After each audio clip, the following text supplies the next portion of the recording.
Sir, ayos ka lang ba? Hawakan mo ito.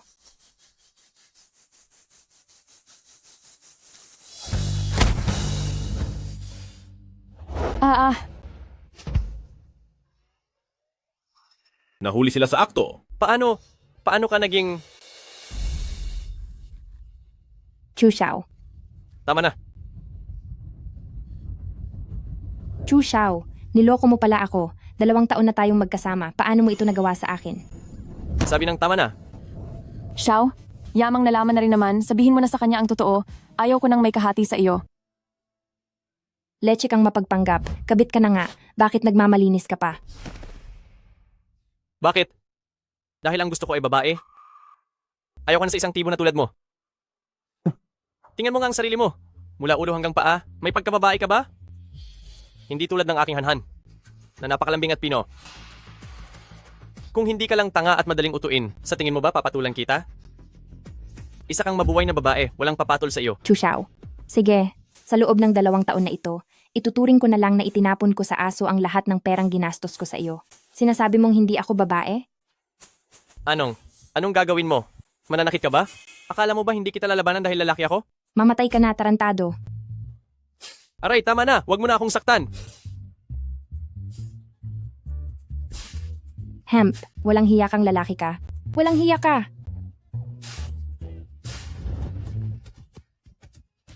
Ginoong Shen, wag na po nating panoorin ito. Bumalik na tayo agad. Naghihintay na po ang matandang amo sa inyo. Sige.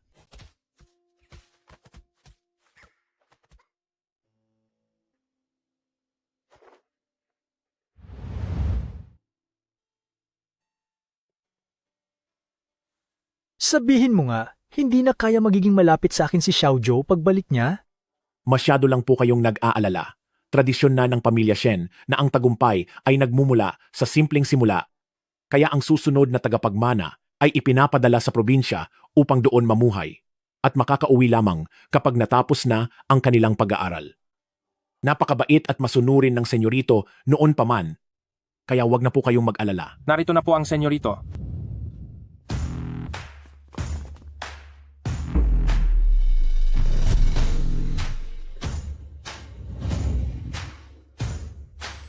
Apo ko, matapos ang maraming taon sa probinsya, kumusta ang naging buhay mo roon? Wala bang nang api sa'yo? Shen Xiaopang, huminto ka. Huminto ka, sabi. Sige, tumakbo ka pa. Tumakbo ka pa talaga. Nagbibiro ba kayo? Sinong maglalakas loob na apihin ako? Sa kakayahan kong lumaban. Sigurado akong kabilang ako sa 3 pinakamagaling sa baryo namin, kaya sinong hangal ang maglalakas loob na galawin ako? Kung ganyan ka lang makipag-usap sa akin, hindi talaga ako matutuwa.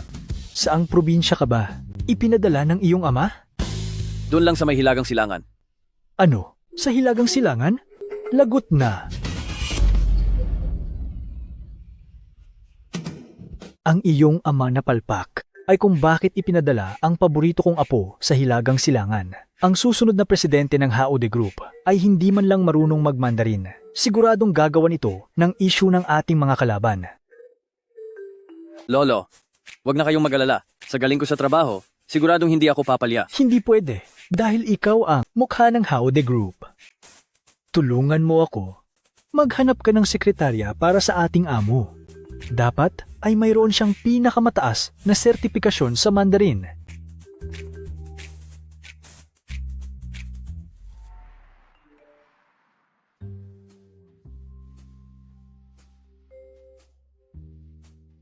Ang tanging kailangan ay pinakamataas na sertipikasyon sa Mandarin. Ako iyon. Tutal ay hiwalay na naman kami. Ayaw ko na ring makita ang lalaking manloloko na iyon sa kumpanya. Tamang-tama, magpapalit ako ng trabaho.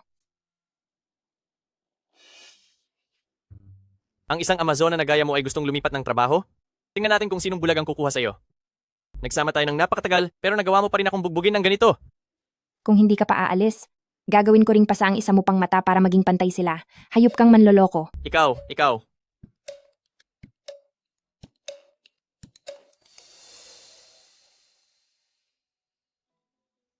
Isa kang Amazona. Walang kukuha sa iyo. Ayaw ko nang makasama ang isang tomboy na gaya mo.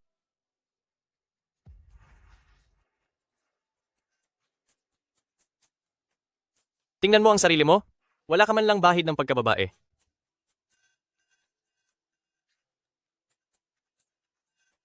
Hindi ba't ang kailangan lang ay pagiging mahinhin? Kaya ko rin iyon.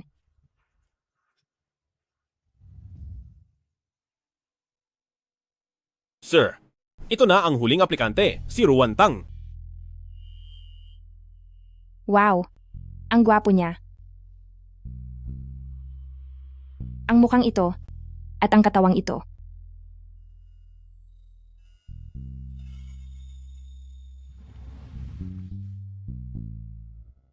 Ano? Ano ka mo ang pangalan mo? Anong klaseng punto iyan? Bawal maging big boss ang tagahilagang silangan. Masyadong malakas ang puntong probinsya niya.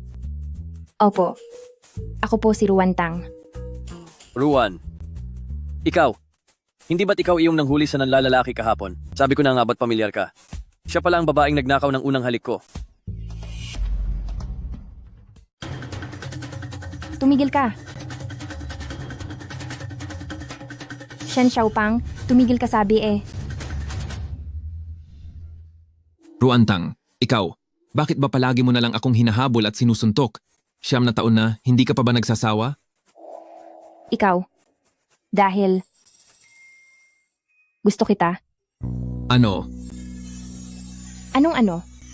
Kaya nga kita sinusuntok kasi gusto kita. Kung hindi, bakit hindi ko sinusuntok ang iba? Anong balak mong gawin? Ikaw. Shen Xiaopang, tandaan mo ako ha?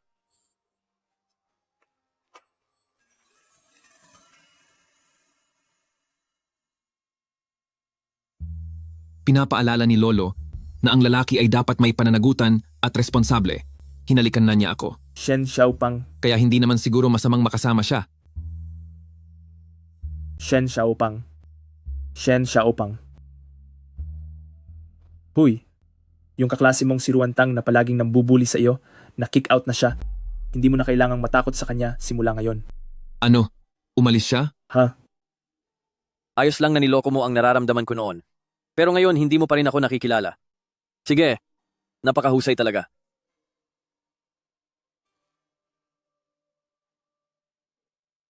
President Shen, pwede po bang ipaliwanag ko muna ng maikli ang trabaho ko? Wag na, ikaw na ang kukunin ko. Po, Ikaw na babaeng manloloko ka. Maghintay ka lang. Ngayong nasa kamay na kita, tingnan natin kung paano kita papahirapan. Ito ang impormasyon tungkol sa ugali at mga gusto ni President Shen. At ito naman ang ischedule para sa hapunan mamaya, ang listahan ng lahat ng dadalo. Pati na rin ang lahat ng mga ito. Dapat tapos mo na itong basahin lahat bago maggabi. Sasama ka kay President Shen sa handaan mamayang gabi. Ikaw ang magsisilbing boses ni President Shen. sige.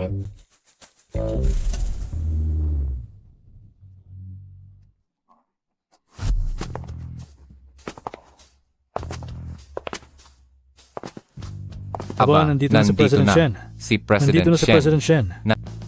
Magandang gabi, President Shen. Ganoon ba talaga kataas ang posisyon ni President Shen? Tara na.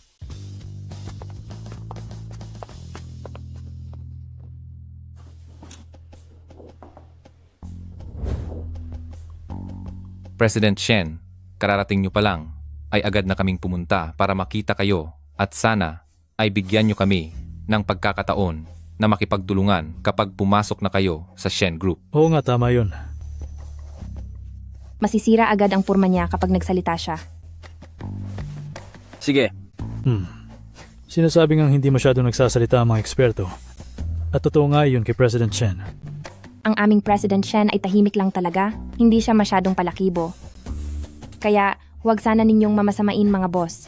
Ako ang sekretarya ni President Shen, ang apelyido ko ay Ruan. Maari ninyong sabihin sa akin kung may anumang katanungan. ano ang nangyari sa kanya? Kailan pa siya naging ganito kaamo? Kahit gaano pa siya kagaling, ay isa pa rin siyang batang baguhan na nagawa pang magmalaki at nagdala pa ng isang babaeng sekretarya. Sa tingin ko ay hindi rin biro itong si Sekretarya Ruan. Sa murang edad ay mabilis siyang nakadikit kay President Shen. Siguradong marami siyang ginawa tuwing gabi. Huwag kang magalit. Sekretarya Ruan, mas marami pa ang sinabi mo kaysa kay President Shen. Ngayong araw, wala ka talagang modo. President Shen, ang mga ganong uri ng babae ay dapat dinidisiplina. Bakit hindi nyo na lang siya ibigay sa akin para ako na magturo sa kanya ng leksyon? Tama, haha. Huwag kang padalos-dalos. Huwag mo na silang pansinin, hindi sila karapat-dapat. Sa tingin ko sa inyong mga hitsura, ay tila gustuhin nyo man pero hindi na talaga kaya ng inyong katawan. Kaya saktong may kilala akong mga doktor na maari kong ipakilala sa inyo upang maipaayos ang inyong kalusugan dahil hindi naman ito nakakahiya. Ikaw, President Shen, hindi pwede ang babaeng matalas ang dila. Sa susunod ay padadalhan kita ng 2 babae. Iyong siguradong masunurin. Lumayas ka.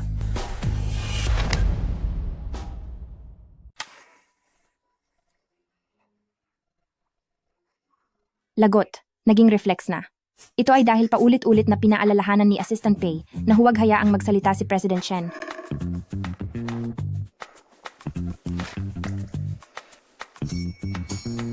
Ito pa naman ang unang araw ko sa trabaho. Siguradong hindi dapat magkaroon ng anumang problema. Mga boss, mag-ingat kayo sa inyong mga salita. Kahit bata pa ang aming President Shen, hindi mapapantayan ang kanyang katayuan sa mundo ng negosyo. Huwag ninyong isiping mayabang ako. May kakayahan talaga ang aming President Shen. Tao ako ni President Shen, kaya naman may karapatan akong maging mayabang. Ang alak na ito ay para sa inyong lahat, mga boss. Umaasa akong magpapakabuti kayo. Hindi maganda ang ugali ng aming President Shen kapag nagagalit.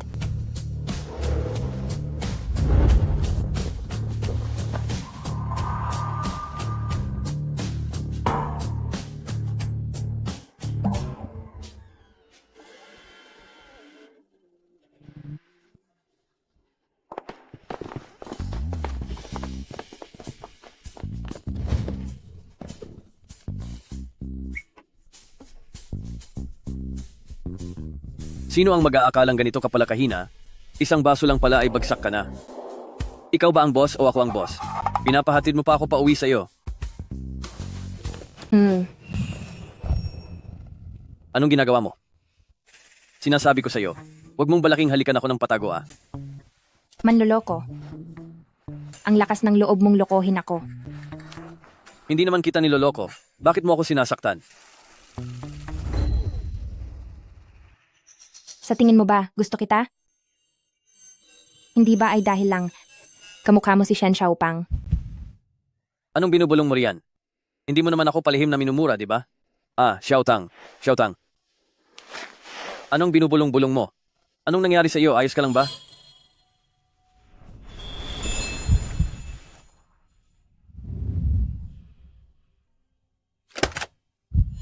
May naiwan akong gamit. Uy, sino ka ba?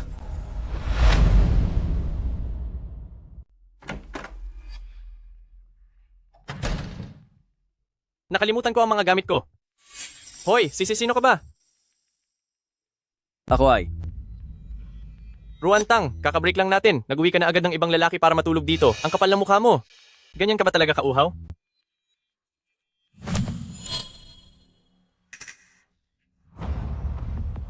Tumayo ka. Bakit ka sumisigaw? Nabalitaan ko sa kanya. Di ba ikaw naman ang unang nangaliwa? Sinabi yan ni Ruan Tang sa'yo? Ayos ka ha, Ruan Tang. Ang lakas ng loob mong sabihin ng kahit ano. Ikaw na itong nangaliwa. Ikaw pa itong may ganang magalit? Sinasabi ko sa'yo, huwag kang mag-eskandalo rito. May pakialam ka ba sa usapan naming dalawa? Oh, alam ko na. Baka ikaw yung kinakasama niya sa labas?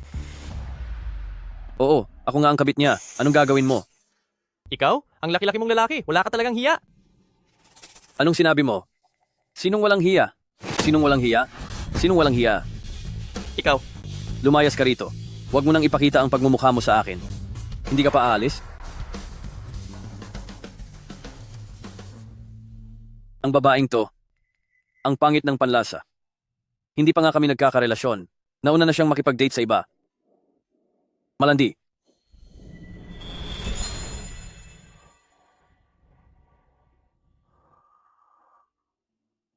Ruantang, Ikaw. Ay kabit ko? Oo nga naman. Kung kaya niya akong pagtaksilan, bakit ako hindi? Hindi naman ako mawawalan ng kukuha sa akin. Pangit ba ako? hindi naman.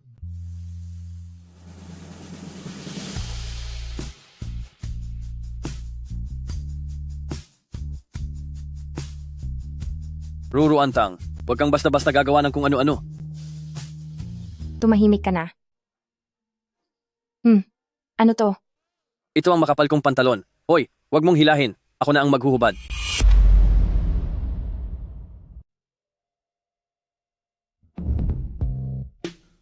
Pananagutan kaya niya ako? Paano kung pilitin niyang maging responsable sa akin?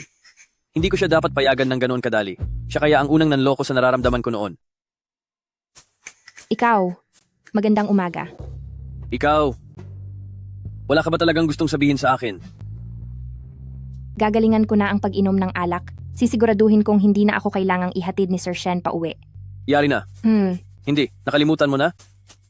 Nag-blackout kasi ako ng kaunti.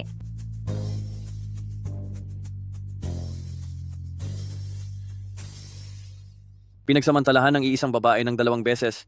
Ruantang, talaga namang... Sige, matindi ka talaga.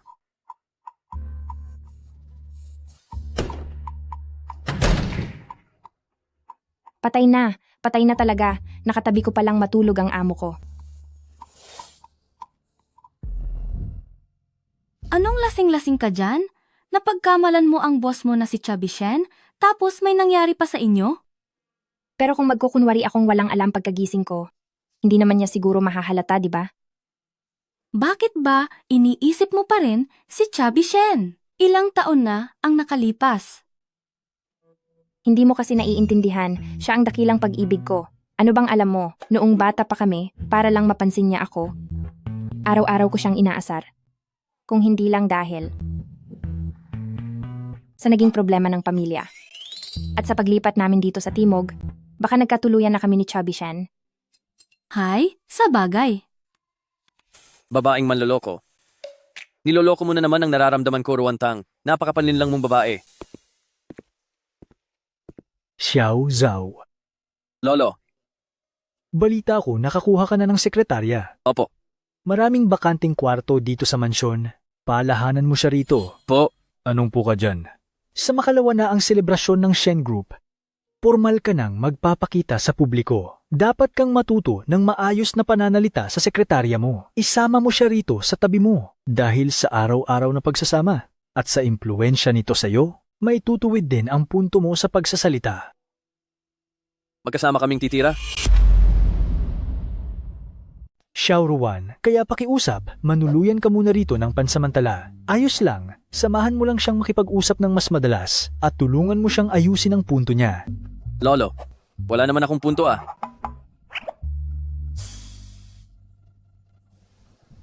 Babaeng manloloko. Pinagsasabihan pa akong huwag siyang kakalimutan, tapos siya pala itong sumama na sa iba. Bakit? Hindi ba ako kasing guwapo ng lalaking yon? Buti na lang at naghiwalay sila. Nagmumukha tuloy akong kabit.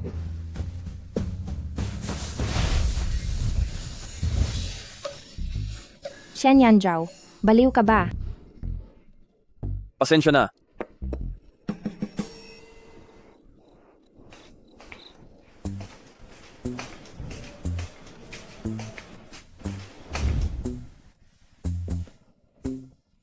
Pasensya na talaga.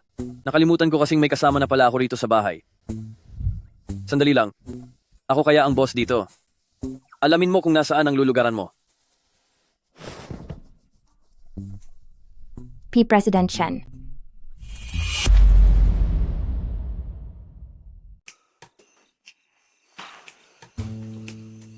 Ayos lang.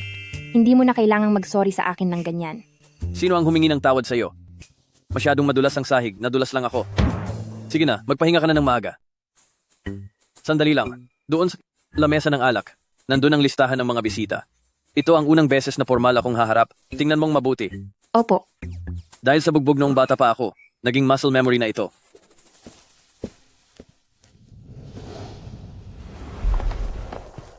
Presidente Shen, ang galing na po talaga ng pagsasalita niyo nitong mga nakaraang araw. Talagang epektibo ang paraan ni Lolo. Wala naman talaga akong punto nung una pa lang ah. Presidente Shen, alam kong napakagaling nyo. Naayos nyo ang punto nyo sa loob lang ng 2 o 3 araw. Pero para sa araw na ito, wag muna kayong magsasalita ng higit sa 10 salita. Kaya nyo ba iyon? Ano ako, bata?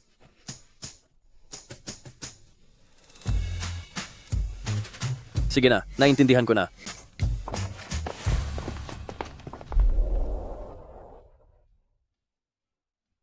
Matagal na tayong hindi nagkita.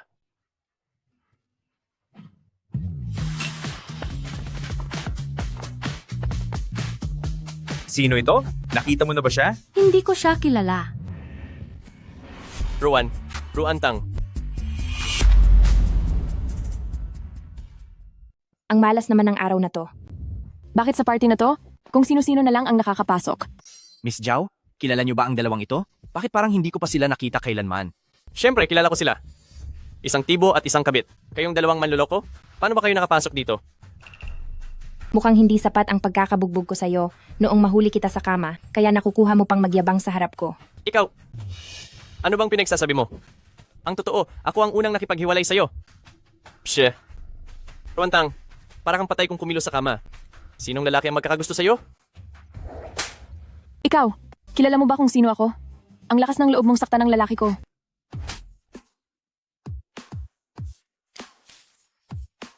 Bakit siya nananakit? Bakit siya nanampal? Kahit diyosa ka pa, hindi ako magdadalawang isip na saktan ka. Ngayong gabi ang unang pagpapakilala ng tagapagmana ng Howd Group ng pamilya Shen. Ang lakas ng loob niyong gumawa ng gulo rito. Hayop ka, ang lakas ng loob mong saktan ako. May partnership ang pamilya Zhao at pamilya Shen. Hindi ka man lang karapat-dapat na tignan ako. Nasaan ang security? Palayasin niyo ang dalawang ito ngayon din. May partnership ang pamilya Zhao at pamilya Shen, di ba? Sinasabi ko sa iyo, simula ngayong araw, wala na. Sino ka ba?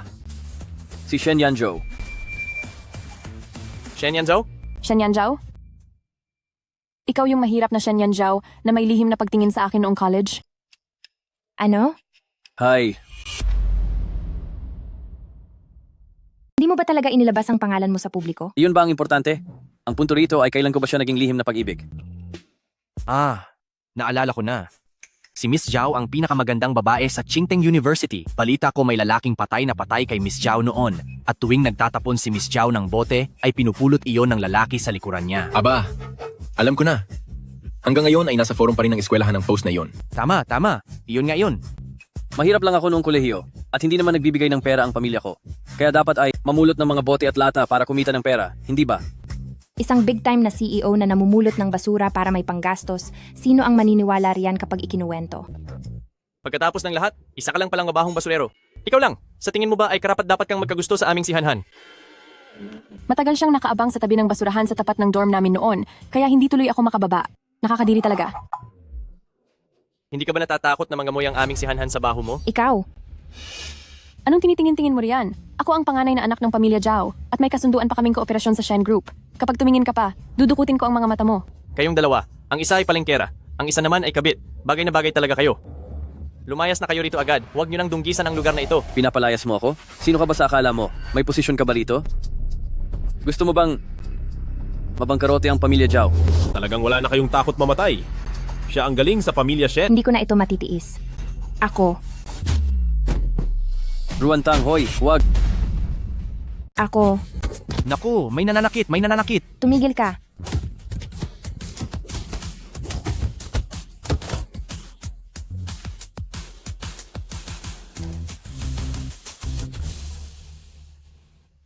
Naku. Ikaw na Amazona ka. Amazona. Alam mo ba kung sino ako? At talagang naglakas loob kang saktan ako? Hindi ako nananakit ng babae. Pero siya, hindi ako sigurado. Ikaw. Sino ba ang taong ito? Naglakas loob siyang sabihing maliit na pamilya lang ang pamilya Zhao. Sino ako? Magsalita ka. Siya ang may-ari ng piging ngayong gabi, ang bagong presidente ng Howde Group, ang nag-iisang anak ng pamilya Shen, si Shen Yanzhou. Siya ang nag-iisang anak ng pamilya Shen. Ginoong Shen. Paano naging posible ito? Sigurado akong isa siyang kabit. Noong gabing iyon, nakita ko talaga sila sa bahay ng girlfriend ko. Nakita siya. Nakayakap niya. Siya mismo ang umamin niyon. Anong pinagsasabi mo? Sinamahan ko lang si Ginoong Shen sa isang business meeting noong araw na iyon. Nalasing siya at mabait lang na hinatid ako ni Ginoong Shen pa uwi. Kung hindi kayo naniniwala, maaari nyo itong itanong sa iba. Kahit na, isa ka pa ring taksil na kabit. Huwag mong isiping hindi ko alam na matagal mo nang gusto iyong si Matabang Shen noong high school. Huwag mong akalaing hindi ko alam na ang totoo ay matagal mo nang gusto yung si Taba na si Shen noong high school pa kayo. Ako, Sandali lang. Ano ba yung sinasabi mo? Hindi yata narinig ng maayos ni Boss Shen, kaya uulitin ko. Siya ay matagal nang nangangaliwa sa isip niya. Ang gusto niya ay, Kaya alam mo pala ang lahat tungkol sa gabing iyon, hindi ba? patay. Nadulas ako. Boss Shen, may tao pa rito. Mag-aayos lang ako ng personal na bagay. Maglibang muna kayo riyan. Teka, bakit natapos na agad ito? Umalis na ba silang lahat? Hindi ko akalaing malalagpasan ko ang tagapagmana ng Howdy Group. Tapos na ako. Mawawala na rin ang pakikipagtulungan ng pamilya namin. ano namang kinatatakutan mo? Isang tomboy lang naman siya, nabulag lang si Boss Shen, kaya nagustuhan siya.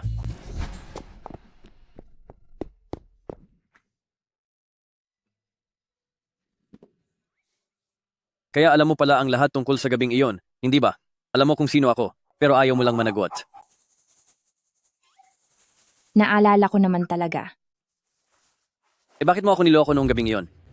Ano bang niloko ko sa'yo? Ako, hindi ka naman uminom noon. Kung ganoon ka, paano naman tayo magagawa yung... Ako, Paano mangyayari yung bagay na iyon? Nagkunwari lang akong tanga, dahil baka mawalan ako ng trabaho. hindi pa rin pala niya ako naaalala. Napakasama mong babae. Noon ay panay mabulaklak na salita lang ang ginamit mo para lokohin ako. Ruantang, alam mo ba na ako ang... Ha? Boss Shen, hindi mo naman sasabihin iyon ang unang beses mo, di ba? Ako, Boss Shen, ako. Huwag kang mag-alala, ituring na lang nating aksidente ang nangyari noon. May gusto na akong iba. Nangangako ako na hinding-hindi ko iyon aaminin kahit kanino. may gusto ka na palang iba?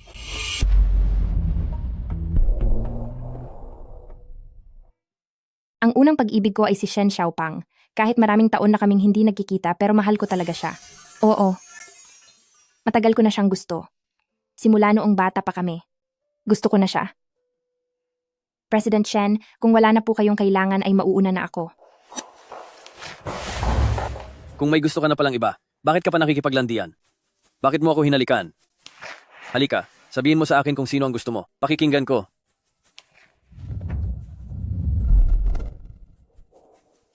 Si Joey Chen. Si Shen Yan. O baka naman ang campus heartthrob na si Jiang Yu.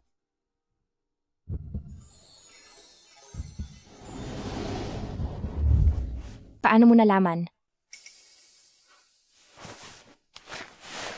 Nagpa-background check ako. President Shen, ang kailangan mo lang malaman, hindi kita kukulitin o gagamitin ang nangyari noong gabing iyon. Sino bang nagtatanong sa'yo? Akala mo naman kung sinong interesado sa iyo. Masyado kang asumera.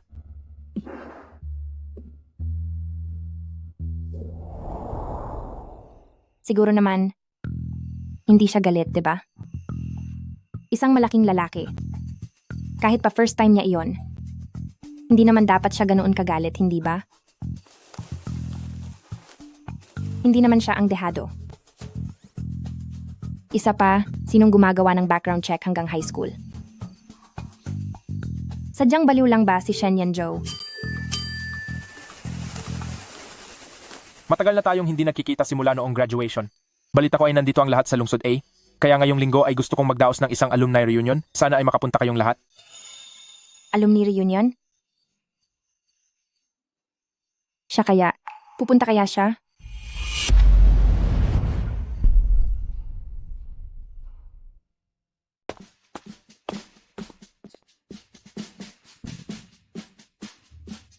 Pinatakot ko ba siya? Eh ano naman, ako ang boss. Siya naman ang unang nanukso sa boss. Bakit bawal ba akong magalit? Wala nang balita kay Ruantang simula nung lumipat siya ng paaralan. Babalik ka ba sa pagkakataong ito? Siyempre naman. Pupunta ba ang lahat ng kaklase natin? Matagal ko na ring hindi nakikita ang lahat. Aba, pupunta rin pala si Ruantang? Ewan ko lang kung naging mas mahinhina ang tomboy na ito ngayon. Parang wala si Little Shen sa group chat. Nag-aral kami sa iisang universidad, kaya tatanungin ko siya.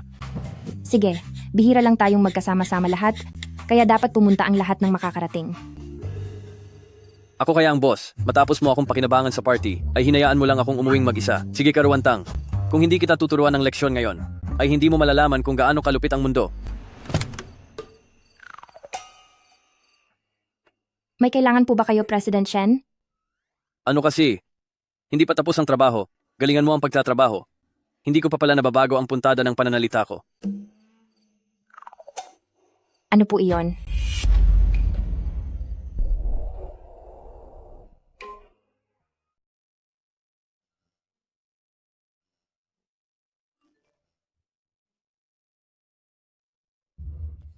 Sa ikalima ng hapon ng Biyernes sa room 1,902 ng Wangen Grand Hotel. Kita-kits sa Sabado, lahat. Sabado. Kailangang pumunta ni Shen Yanzhao sa kumpanya para sa isang meeting ngayong Biyernes. Naku, kailangan ko siyang turuan agad ng tamang punto dahil baka hindi siya payagang mag-leave sa Biyernes.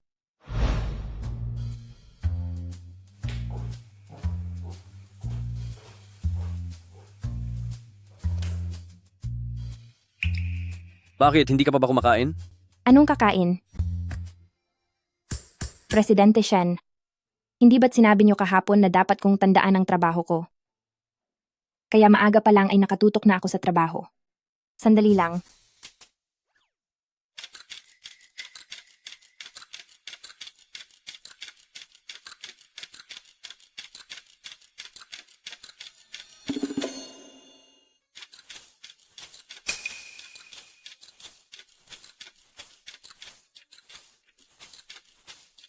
Presidente Shen.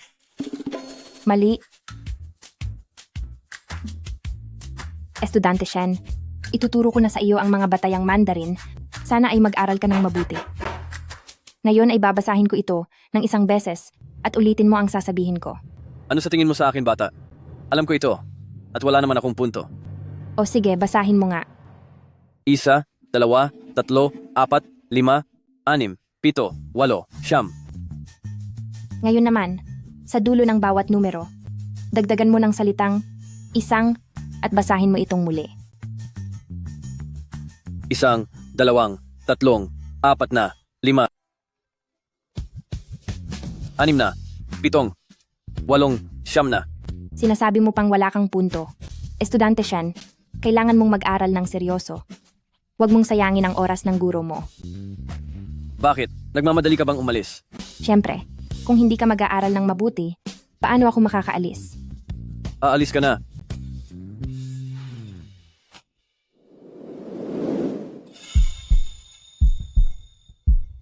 Masyado kang nagmamadali? Dahil ba ayaw mo akong makita?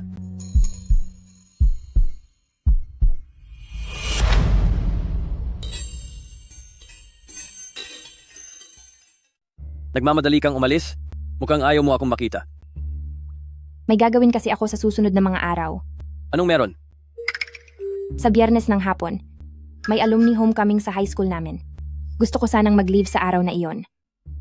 Kaya naman ngayon ay binibilisan ko ng turuan ka ng tamang pagbigkas para makapagpahinga na ako sa susunod na mga araw. Alumni homecoming? Oo naman. Matagal ko na siyang gusto. Bata pa lang ako ay gusto ko na siya. Kaya naman pala nagmamadali kang makita ang taong gusto mo. Walang may paki. Wala kang utang na loob na bata ka. Sir Shen, tungkol doon sa kumpanya. Secretary Ruan, kayo bang dalawa ay nagko-cosplay? Binibigyan ko lang si Sir Shen ng tutorial. Tutorial? Hindi ba may meeting ang kumpanya nyo sa Biyernes ng hapon? Paniguradong marami kayong dapat pag-usapan. Mauuna na ako. Sige na, umalis ka na. Sir Shen, nasabihan na ang lahat sa kumpanya? Ang meeting ay sa ganap na alas 7 ng gabi. Sige. May alumni homecoming ba sa Tsinghua High School? Yung paralan niyo po ba sa Hilagang Silangan? Nagpadala po sila ng mensahe kahapon, pero tinanggihan ko silang lahat. Alam ko pong ayaw niyo sa mga bagay na nagsasayang ng oras. Kaya tinanggihan ko na silang lahat para sa inyo. Huwag niyo pong sabihing pupunta kayo.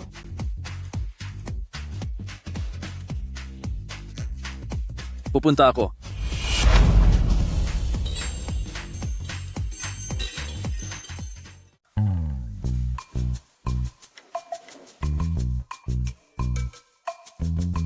Nandito na si Shen Chubby. Noong isang araw sabi niya ay hindi siya makakarating, pero kahapon ay sinabi niyang makakapunta siya. Hindi ko alam kung ilang kilo na ang tabaing iyon ngayon. Darating din siya? Kaya nang inaasahan, makikipagkita ka pala sa dati mong kasintahan. Tuwang-tuwa ka pa. Hahalik-halikan mo ako habang may gusto ka palang iba. Sige, tingnan natin kung sino ang dahilan kung bakit ka namamangka sa dalawang ilog. Ruantang. President Shen, ihahanda ko na ang mga dokumento sa meeting at ipapadala ko agad sa inyo. Wag na. Hindi ba nag-leave ka para sa hapon na ito? Sige, umalis ka na. Talaga? Salamat, President Shen. Uuwi na muna ako. Anong gagawin mo sa bahay? Magpapalit lang ako ng damit.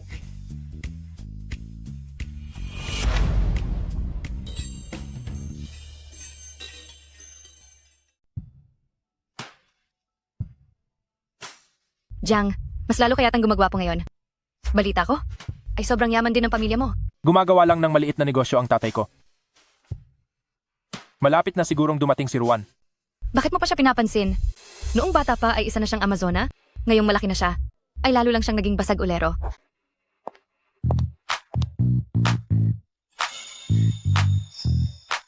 Pasensya na, huli ako. Grabe, ikaw ba talaga iyan? Ruantang? Ako nga ito. Hindi ka ba sang-ayon? Ang ganitong kumpiyansa at mapangahas na tono ay talagang si Ruantang.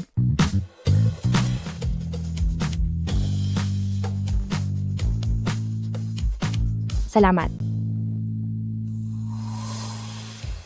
Meron pa bang mga kaklaseng hindi dumarating? Oo nga pala, may inimbitahan din akong isang senior. Isa na siyang mataas na opisyal sa Zhao Group ngayon. Senior? Halo, hindi naman siguro ako huli? Walang hiyang manloloko. Ikaw? Ruantang, anong klaseng pananalita yan? Si Chu Xiao ay senior natin sa paaralan. Mas matanda siya sa atin ng 2 taon. Noong nasa unang taon tayo ng high school, ay kakagraduate pa lang ni senior. Bakit nandito ka na naman? Ayoko ngang makita ang mukha mo. Ruan, magkakilala ba kayo? Kilalang kilala ko siya.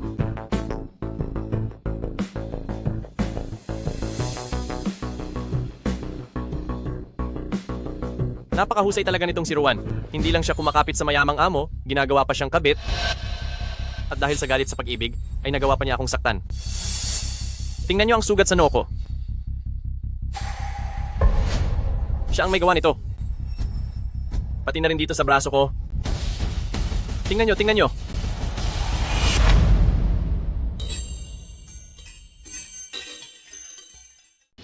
Diyos ko!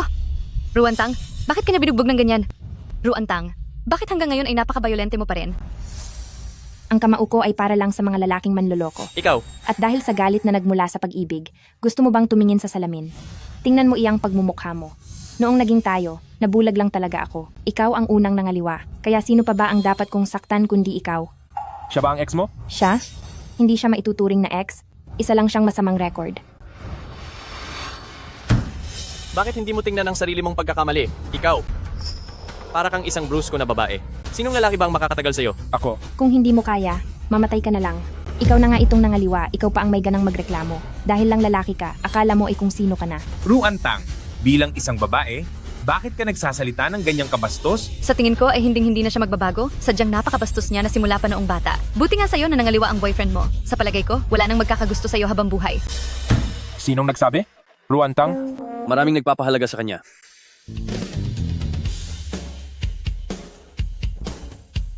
Sino ka ba? Siya, ang nag-iisang anak ng pamilyang Shen mula sa Hao De Group, ang executive director. Na si Ji Shen, dito rin po ba kayo kakain ngayong araw? Naglalakad-lakad lang.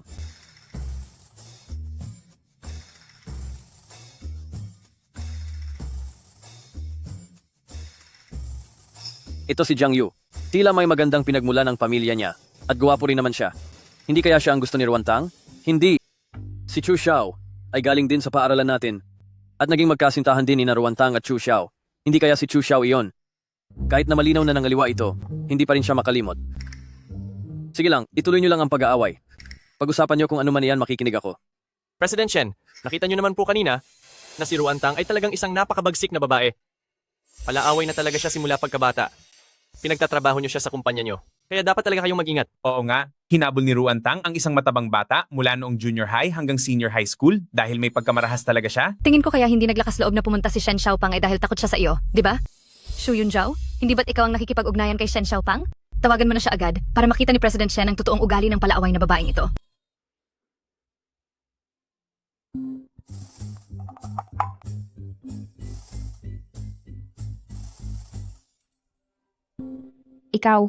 Ikaw ba si Shen Xiaopang?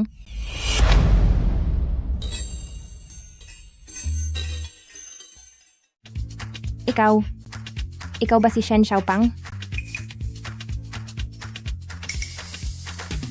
Oo. Hindi kasi madaling gamitin ang tunay na pangalan sa maliit na bayan. Kaya nagpalit ako ng pangalan. Papaanong nangyari iyon? Nadismaya ka ba?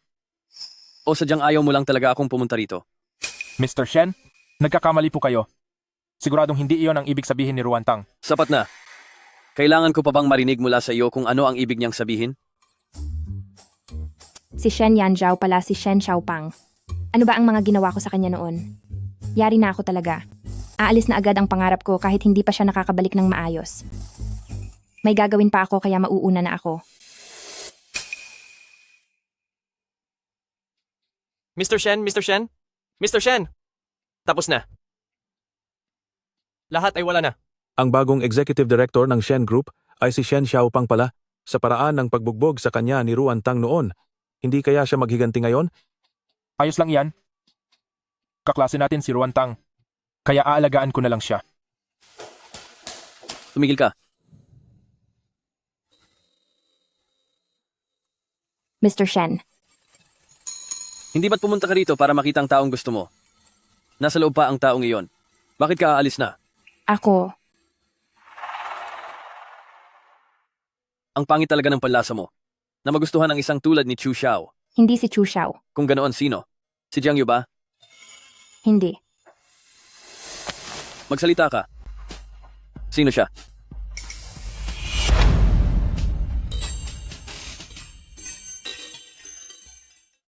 Wala kang pakialam.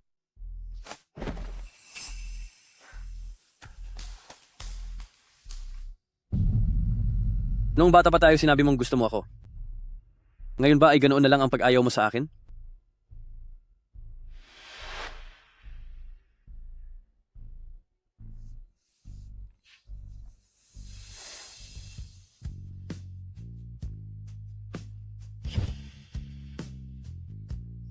Shen na Tabatsoy. Dapat mo akong laging alalahanin ha.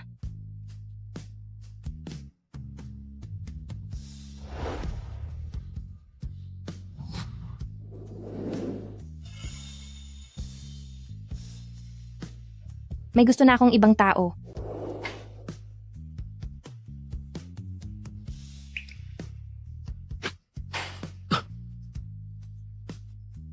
Pa-fall.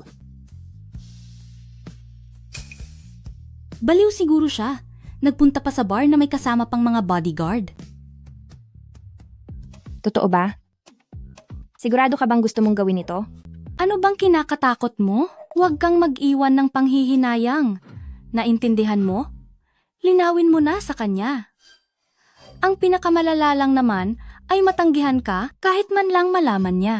Nadamba mo lang siya noon dahil akala mo ay siya si Shen na Tabatsoy. Pero siya naman talaga si Shen na Tabatsoy eh. Tama.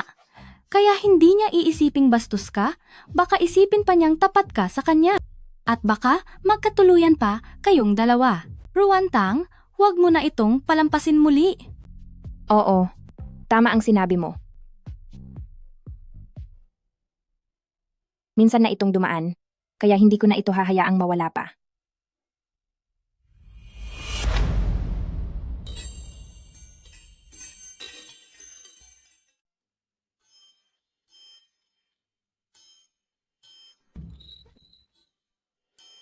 Secretary Ruan, gising ka pa sa ganitong oras? Anong nangyayari rito?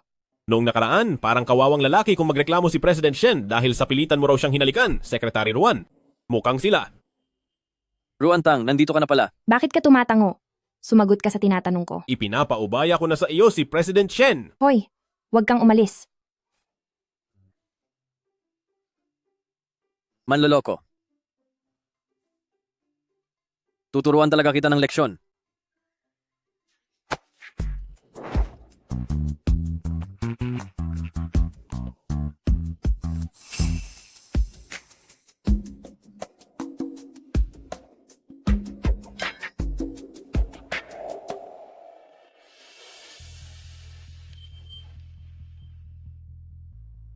Bakit?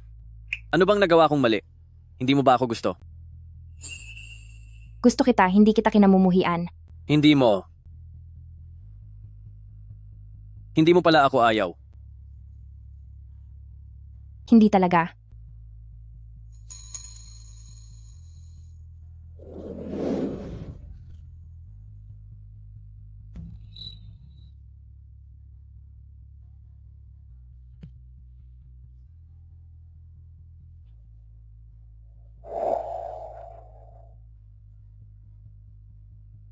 Shen Yanzhou.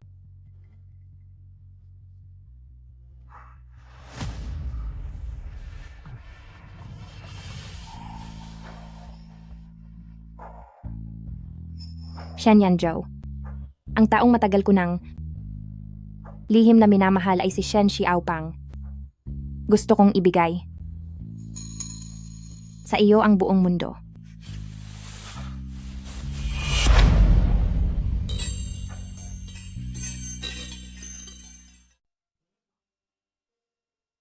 Sige na. Lintik ka! Shen Xiaopang, ang galing mo talaga. At sige na pa ang sinasabi mo. Pag-amin. Anong pag-amin ang sinasabi mo?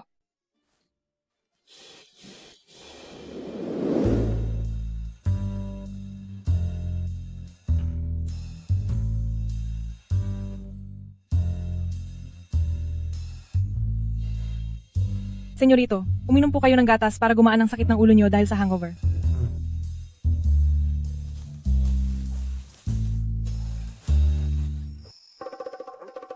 Hindi man lang ako nakapagpalit ng damit.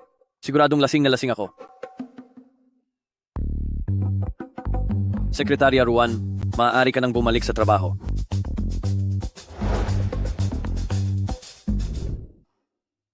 Kagabi ba ay nawalan ka ng malay sa sobrang lasing? Bakit? Bawal ba? Mahina ang tolerance mo sa alak, kaya huwag ka nang magpumilit. Lalaki ako. Kailangan ko ba talagang pakialaman mo?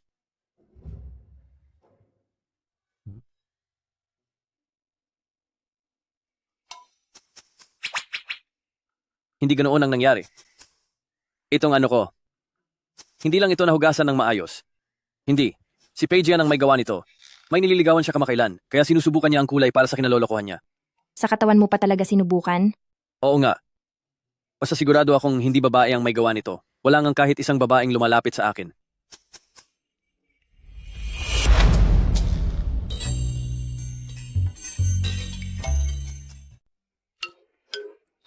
Anong klase ng mukha yan?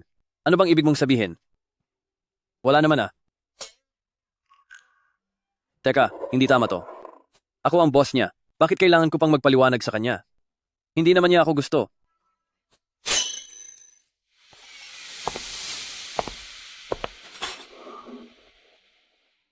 Ayoko ng instant na kape. Sige po, bibili na ako ngayon.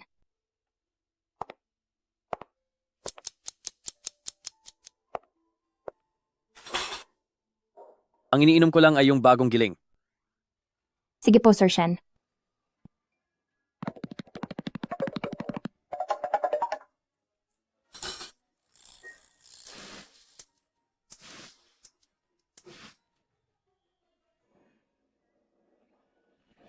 Sobrang pait.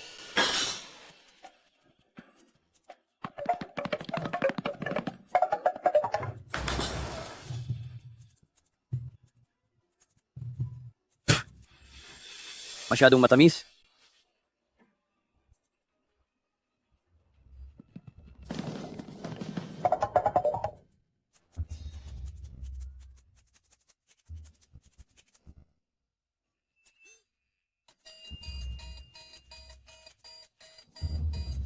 Masyadong maasim.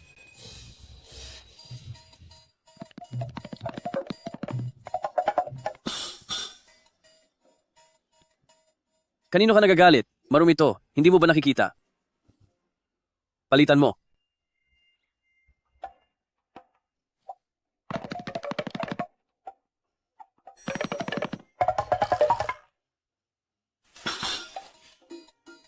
3 bahagi ng asukal at kalahating gatas. Ngayon hindi na maasim o mapait at hindi na rin matamis. Okay na ba to? Magsisimula na ang meeting. Pumunta na tayo sa conference room.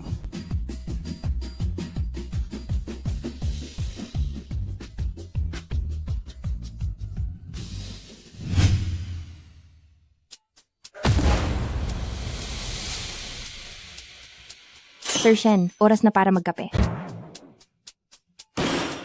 Ruantang, may hangover ako mula kagabi, hindi mo ba alam? Hindi ako iinom ng kape. Yan ang tama. Ako ang boss.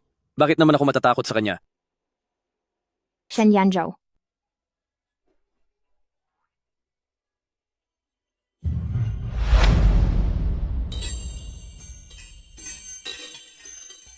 Nasira ba ang utak mo sa pag-inom kagabi? Hindi. Pinatimpla mo sa akin ang kape. Naiinis ka ba sa akin? Hindi ah. Inumin mo. Sir Shen,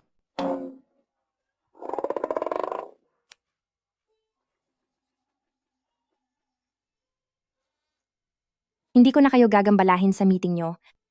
Nagbibiruan lang kami.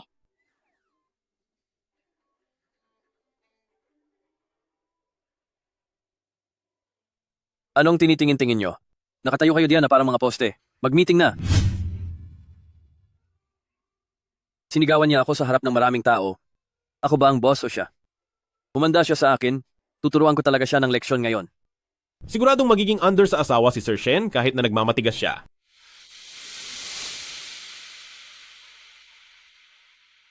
Mama, Papa, nandito na kayo galing sa bakasyon? Lolo, Kailangan naming bumalik para ayusin ang tungkol sa pagpapakasal mo. pagpapakasal ko? Huwag niyong sabihing ipinagkasundo niyo ako noong bata pa ako. Mana ka talaga sa akin. Napakatalino mo. Huwag na po. Shen, hindi mo pa nga siya nakikilala. Paano mo malalamang hindi mo siya gusto? Mabait at galing sa disenteng pamilya ang babaeng iyon. Bagay na bagay kayo sa katayuan sa buhay.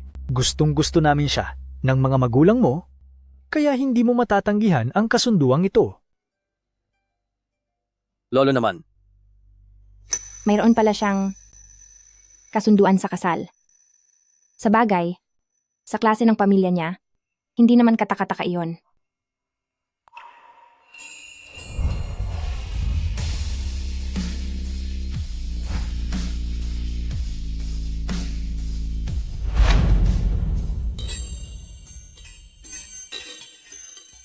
Ang taong gusto nating lahat, siguradong walang problema ang pagkatao niyan. Hindi naman kita pinipilit na tuparin ang kasunduan sa kasal, pero subukan mo man lang siyang makilala. Pero, tatanggapin mo man o hindi, kailangan mong magpaliwanag ng maayos sa dalaga. Tutal siya naman ang panganay na anak ng pamilyang Lin. Ang panganay na anak ng pamilyang Lin. Hindi ba siya ang anak ng pinakamayamang bilyonaryo na si Lin? Kilala mo siya? Noong una, nagkita na kami minsan sa isang online exchange meeting noong nag-uumpisa pa lang ako ng negosyo sa kolehiyo. Katulad mo rin siya, kinuha rin niya ang negosyo ng pamilya nila noong nasa kolehiyo pa siya. Nakakaawa rin itong si Lin Zixia. Sinasabing namatay ang nanay niya dahil pinahirapan ng kabit. Ang kabit na iyon, may isinama pa siyang babae pabalik na siyang pangalawang anak ng pamilyang Lin. Pero ang sabi ay isa lang siyang taga-probinsya at wala pang nakakakita sa kanya. Ang tunay na ina ay ang kabit na pumatay sa legal na asawa. Paano naman siya papahalagahan ng pamilyang Lin? Siguro ay isa rin siyang kaawa-awa. Xiao Zhou, bagay na bagay talaga kayo ni Miss Lin. Kahit na nangaliwa ang tatay niya at namatay na rin ang nanay niya, pero maayos siyang lumaki at naitaguyod pa niya ang pamilyang Lin. Gaya mo ay may kakayahan din siya at hindi nagpapaapekto sa sinasabi ng iba. Lolo, inaamin kong napakahusay ni Miss Lin, pero hindi ko siya gusto. May iba na akong mahal. Huwag niyo na akong sisihin sa bagay na ito. Ang batang ito, baka naman lalaki ang gusto niya? Kung ano-ano ang sinasabi mo, tingin ko, ay may babae na siyang nagugustuhan.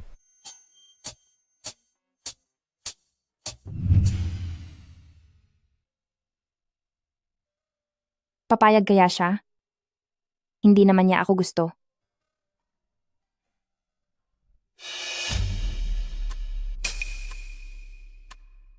Hindi ba si Ruantang ito? Bakit para kang basang sisiw na nakatambay riyan? Sabi na nga ba, hiniwalayan ka na ni President Shen, di ba?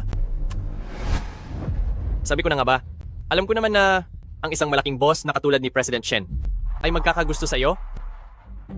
Ginawa ka lang niyang pampalipas oras. Kapag nagsawa na siya, isisipain ka na lang niya palayo. Ikaw.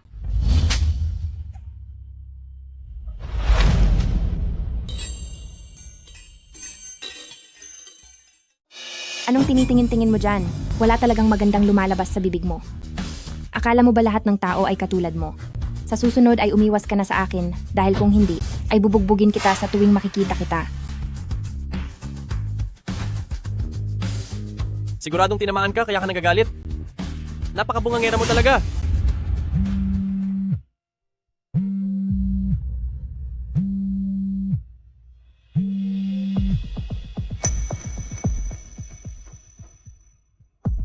Hello, Ruantang. Nasaan ka ba? Sino ka namang lalaki na bigla na lang sumusulpot? Pinapayuhan kita na huwag ka nang makipag-usap sa mabagsik na babaeng iyan. Baka dumating ang araw na ay mabugbog ka lang. Sandali lang, sino ka ba? Ako? Ako ang unang pag-ibig ni Ruantang na si Chu Xiao.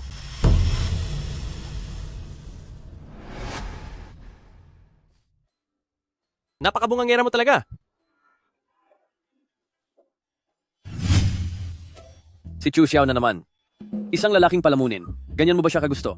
Sir Shen, hindi ko po siya mahanap. Bakit hindi niyo na lang kaya tawagan si Secretary Ruan? Bakit ko siya tatawagan? Akala ba niya ay talagang gusto ko siya? Mukha ba akong walang ibang pagpipilian? Sir Shen, ang tunay na lalaki ay marunong magpakumbaba. Kung talagang gusto niyo si Secretary Ruan, bakit hindi na lang kayo ang unang lumapit? Gusto. Sinong nagsabing gusto ko siya? Sino? Hindi ba pinapipunta ako ni Lolo para makipagkita kay Miss Lin? Sige, makikipagkita ako. Ngayong weekend ay makikipagkita na ako sa kanya.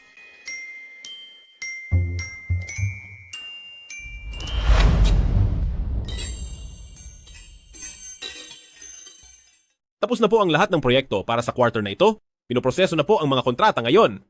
Pero itong dalawang... Sir Shen. Senyorito. Proyekto. Ah, oo nga pala. Sandali lang.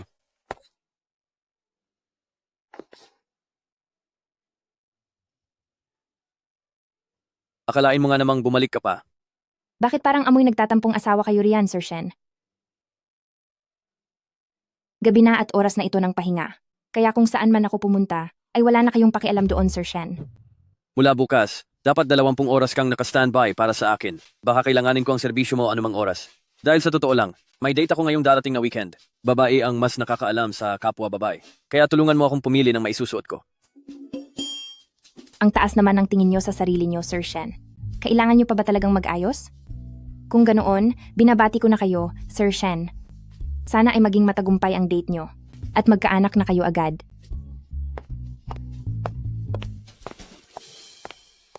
Nakita mo ba yon? Nagalit siya.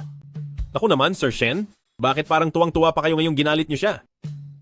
Hindi mo maiintindihan dahil hindi ka pa naman nagkakaroon ng girlfriend.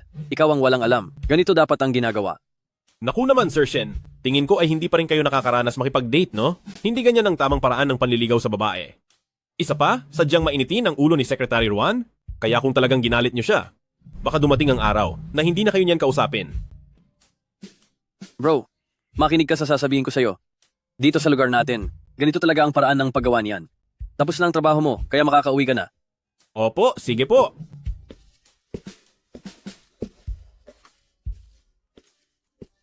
Ruantang, galit ka ba? Talaga bang nagagalit ka sa akin?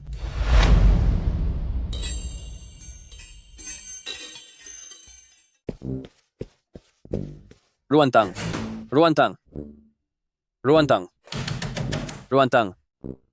Teacher Ruan. Secretary Ruan.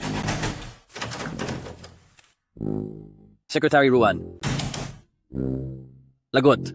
Galit na talaga siya ngayon. Anong gagawin ko?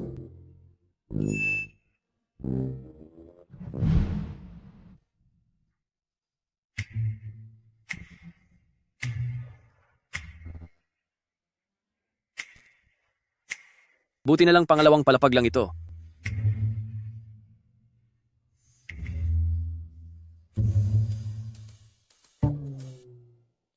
Ruantang.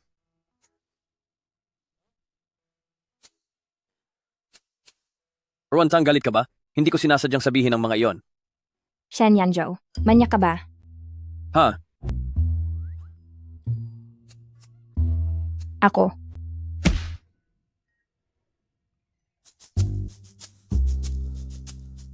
Nitong mga nakaraang araw, ay naghahanap ka talaga ng sakit ng katawan. Bigla-bigla mo na lang akong sinusungitan. Sa hating gabi pa talaga umakyat sa bintana ko. Kailangan talaga kitang turuan ng leksyon ngayong araw. Lalaki ako, kaya huwag kang basta-basta nananakit o humahawak sa akin. Ruantang. Ruantang.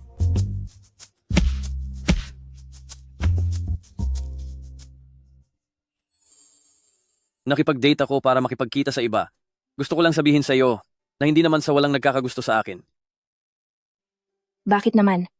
Bakit? Noong second year high school tayo, kahit may gusto ka ng iba, nilandi mo pa rin ako. Pagkatapos mo akong halikan, ay tumakas ka agad ng gabing iyon. Ano bang ibig mong sabihin? Aso mo ba ako? At pati ngayon, pagkatapos mo akong pakinabangan ng husto, ay ayaw mo na namang managot. Gusto mo lang talaga ang Chu Xiao na iyon. Anong meron sa kanya para magustuhan mo? Anong nagustuhan mo sa kanya? Magsalita ka.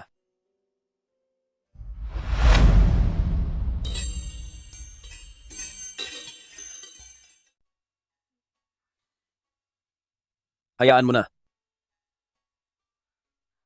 Hindi ko siya gusto. Ang taong gusto ko ay ikaw.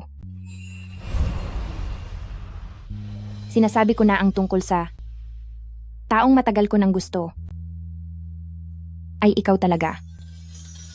Ano ka mo? Ulitin mo nga. Shen Xiaopang, naghahanap ka ba ng gulo? Isang beses ko lang ito sasabihin. Bahala ka na kung hindi mo narinig. Nung bigla akong lumipat nung bata pa tayo. Dahil yun sa may biglaang nangyari sa pamilya ko, hindi na ako nakapag-isip pa ng maayos.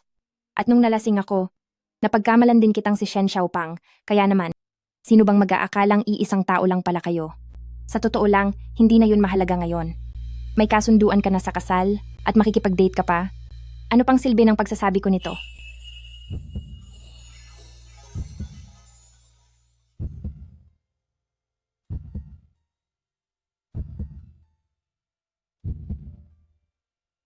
Akala ko kasi ayaw mo sa akin. Kaya mo ako iniwan. Wala na akong pakialam doon. Hindi pa ako nakikipag-date kahit kailan. Ngayong nakuha mo na ang lahat sa akin. Dapat kang maging responsable sa akin. Paano naman ako magiging responsable? Isasama kita roon at sasabihin natin na matagal mo na akong mahal. Tapos dahil magkababata naman tayo at mahal natin ang isa't isa, ipapakansela natin ang kasunduan sa kasal. Kung ganoon ay, pilit na lang kitang papanagutan at magiging responsable sa iyo.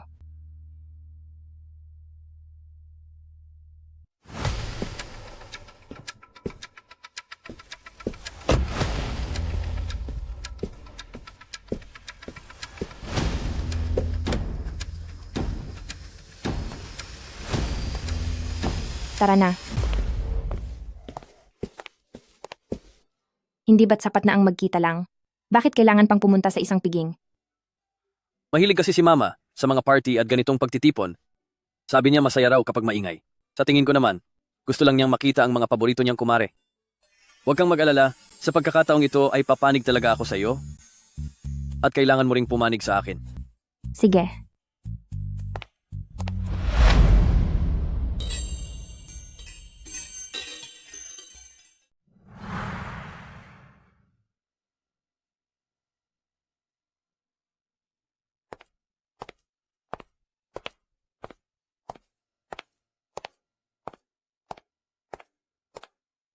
Nandito na pala si Binibining Lin?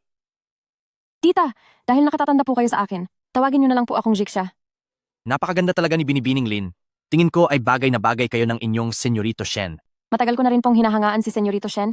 Nagkasama na kami dati sa trabaho at nakita kong napakahusay niya talagang tao. Talagang mahusay, si Zixia. At napaka-edukada pa, siguradong magugustuhan ka ng aming si Xiaozu. Nandyan na si President Shen. Sino ba yung kasama niya? Ruantang. Paano nangyari ito? Siya nga iyon. Ruantang, anong nangyari? Wala. Wala lang ito. Tara na. Ma? Binibining Lin. President Shen, may kasunduan tayo na magpakasal. At ang usapan ay magkikita tayo ngayong araw. Bakit ganito? Siya nga talaga iyon. Kahit sino pa sana. Bakit kailangang siya pa? Lin Zixia. Binibining Lin. Bata pa tayo noong napagkasunduan ng engagement na iyan. Wala pa tayong alam noon. Naparito ako para personal na sabihin sa iyo ang tungkol sa pagkakansela ng ating kasunduan. Narito naman ang mga magulang ko para maiwasan ang anumang chismis na makakasira sa dangal ni Binibining Lin. Paano kung hindi ako pumayag? Dahil matagal na rin kitang hinahangaan, President Shen. Binibining Lin. Mula bata pa ay magkakilala na tayo. May tuturing din tayong magkababata. At saka, mahal din namin ang isa't isa. Hindi ba? O, talaga? Sigurado ka bang mahal mo rin si President Shen? Hindi. Hindi ko siya mahal.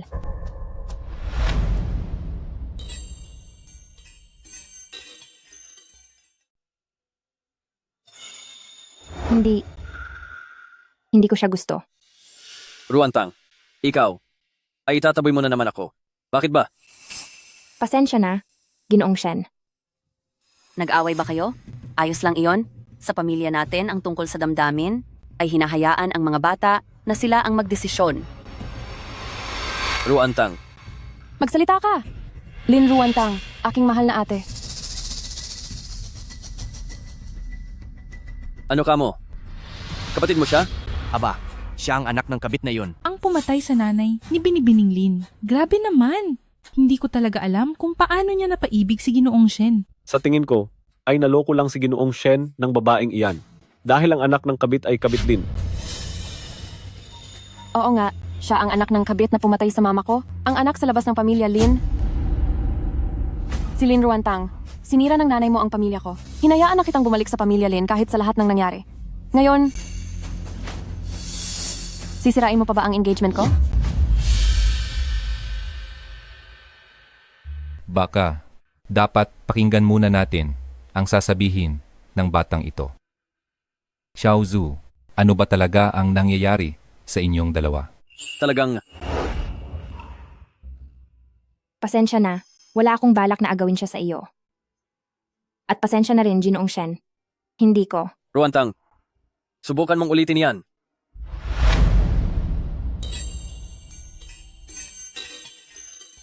Ruantang, subukan mo pang sabihin yan. Patawad. Mr. Shen, hindi ka naman niya mahal. Pwede pa rin ituloy ang kasal natin. Bitawan mo ako. Wala akong pakialam sa iyo. Ma, pa, sabi niyo pwedeng tumanggi, di ba? Tinanggihan ko na. Kayo na ang bahala sa iba. Miss Lin, pasensya na. Hindi namin pwedeng pilitin si Xiao Zhou. Humahanga talaga kami sa iyo ng tito mo, pero ang relasyon nyo ay kailangan kayo ang gumawa ng paraan. Salamat po, tita. Ayos lang po. Naniniwala ako na magugustuhan din ako ni Mr. Shen.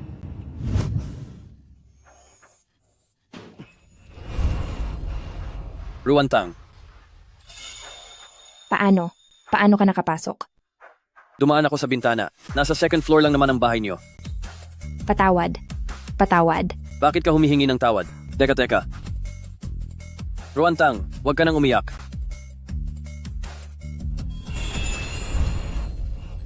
Naniniwala ako na hindi kabit ang mama mo.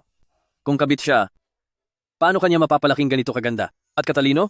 Siguradong mayroon lang itong maling akala. Pwede mo bang sabihin sa akin? Hindi ka ba nagagalit sa akin? Kung bakit ako nagbago ng isip? Kaysa sa pagbabago ng isip mo, mas mahalaga sa akin kung bakit ka nahihirapan at kung anong mga pinagdaanan mo.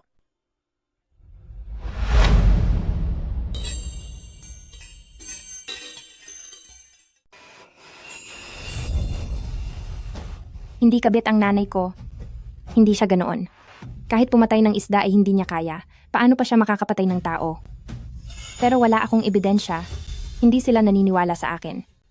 Hindi ko sana hinayaan si mama na ibalik ako sa pamilya Lin. Kaya pala bigla kang lumipat noong ikalawang taon ng senior high dahil kinilala ka na ulit ng pamilya Lin, hindi ba?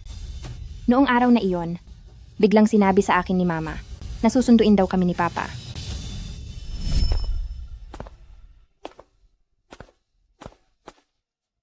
Ma, hindi ko kailangan ng tatay.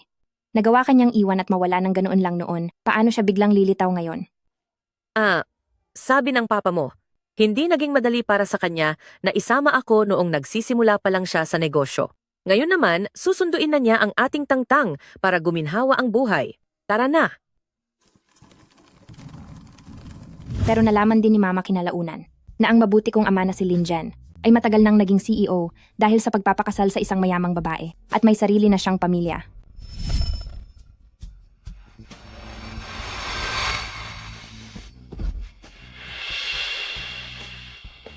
Ma, anong nangyayari sa iyo, Ma?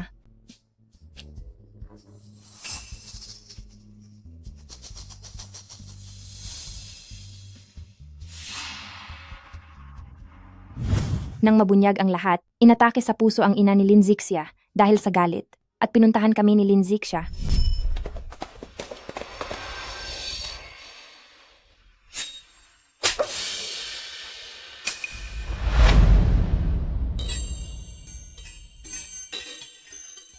Bakit ka ba nananakit?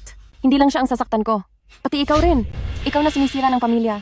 At walang hiyang kabit. Ayusin mo ang pananalita mo. Akala mo ba kailangan ko ang tatay mo? Kung hindi niya lang nautos si Mama na pumunta rito, hindi ko siya kikilalanin. Hindi kabit ang nanay ko. Nagagawa mo pang magdahilan. Sinasabi ko sa inyong dalawa. Nasa ospital ang nanay ko ngayon. At kapag may mangyari sa kanyang masama, hindi ko kayo palalampasin. Sirain niyo ang lahat.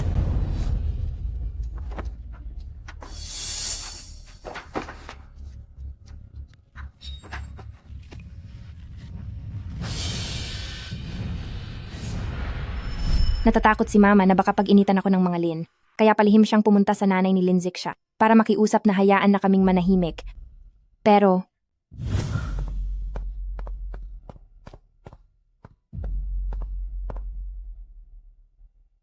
Hala, anong nangyayari?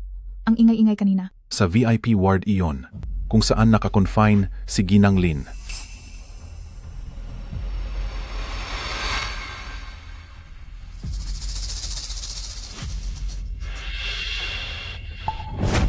May namatay? May nahulog mula sa taas.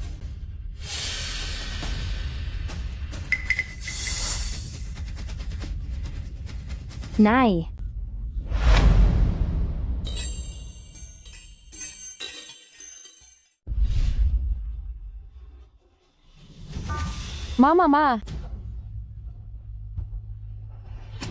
Ma.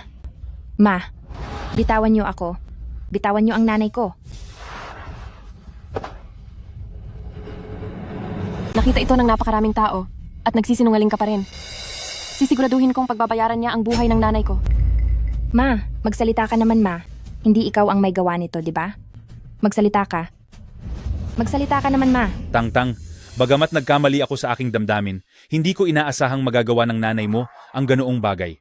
Ma, Nangako ka sa akin na aalagaan mong mabuti si Tangtang. Dapat mong tandaan, Tangtang, kailangan mong mabuhay ng mabuti. Ma.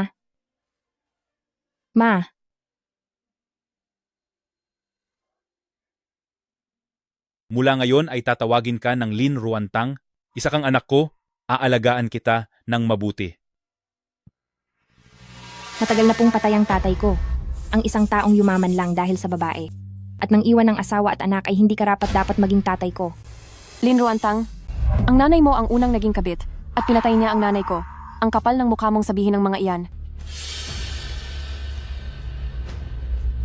Ang nanay ko ba ay isang kabit? Oo.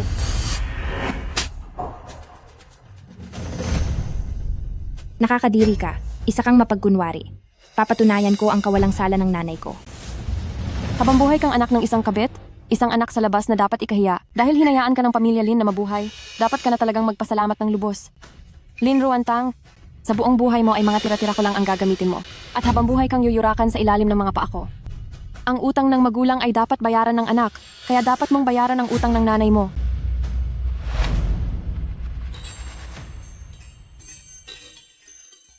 Kaya ang nanay mo ngayon, ay buhay pa ba? Gusto kong linisin ang pangalan ng nanay ko. Kaya nanatili ako sa pamilya Lin. Pero sa tuwing sinusubukan kong mag-imbestiga, ay laging may kung anong humaharang sa akin para lumalim. Hanggang sa makatapos ako ng high school, ay dumating ang balitang pumanaw na si mama dahil sa malalang sakit. Pumanaw dahil sa malalang sakit? Wala akong kapangyarihan at impluensya, kaya wala akong magawa para labanan ang hayop na si Linzen. Pagkatapos ng graduation, umalis na ako sa pamilya Lin. Hindi ko inakala na magkikita kaming muli ni Lin Jixia sa ganitong paraan.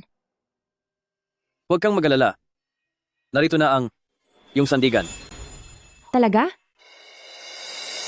Kung laging may humaharang sa iyo sa tuwing nag-iimbestiga ka, ibig sabihin ay may problema talaga rito. Siguradong si Lin Zhen lang ang gumagawa ng paraan sa likod nito.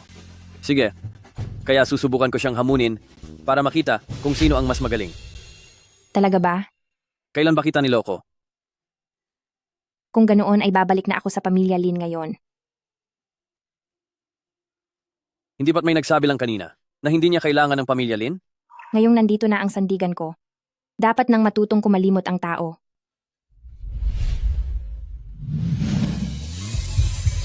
Shen Xiaopang, tutulungan mo ako, hindi ba? Senyor, nakabalik na po ang ikalawang binibini.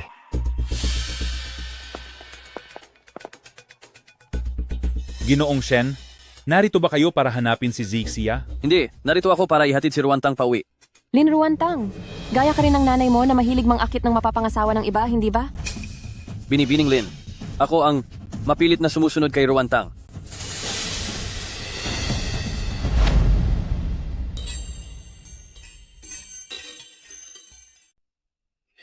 President Shen, pwede ba tayong mag-usap ng sarilinan? Sige na. Sige.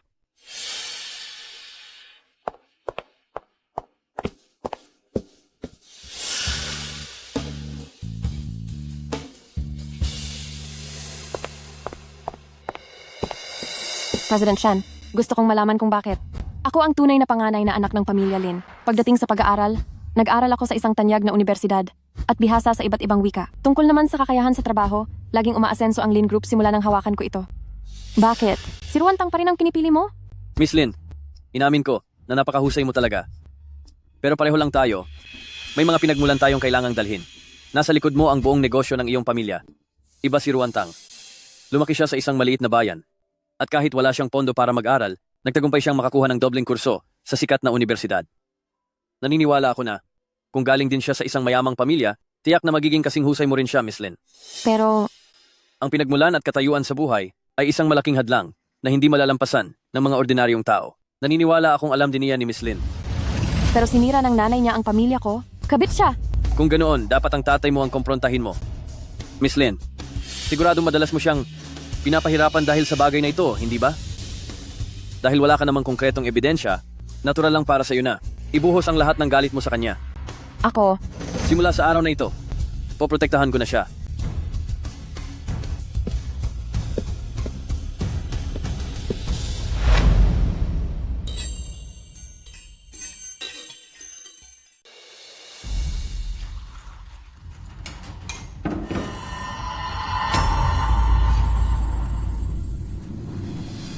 Ruantang, ikaw at ang nanay mo ay talagang mga malas sa pamilya namin. Sinira ng nanay mo ang pamilya ko. At inagaw mo naman ang aking fiancé. Pero hindi mo naman talaga mahal si Shen Yanzhou. Hindi ba? Ginagawa mo lang ito para makaganti sa akin. Simula nang pumasok ako sa pamilyang Lin ay kung ano-ano na ang inaagaw mo sa akin. Tiniis ko iyon dahil noon ay bata ka pa at wala pang muwang. Pero si Shen Yanzhou ay hindi isang gamit at lalong hindi siya paraan para makaganti ka sa akin. Linzek siya. Hahanap ako ng ebidensya para patunayan na walang kasalanan ang aking nanay. Dapat mong malaman na hindi ako ang taong dapat mong kamuhian. Ako,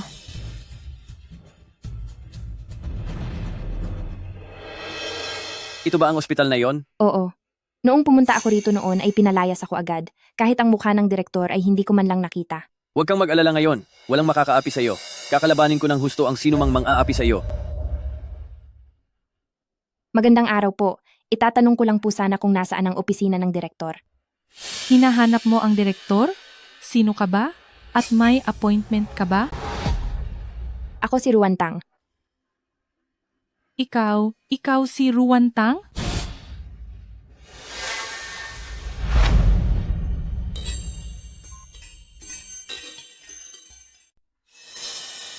Kilala mo ba ako? Hindi po. Wala po rito ang aming direktor dahil nasa business trip siya. Umalis na po kayo.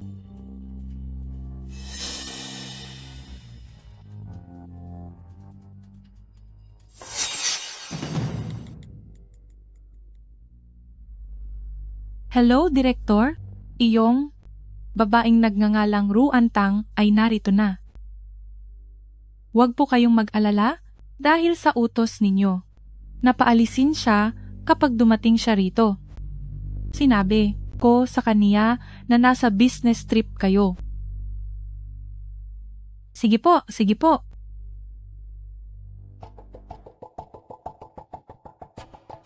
Pitong taon na ang nakalipas, bakit siya pumunta rito ngayon?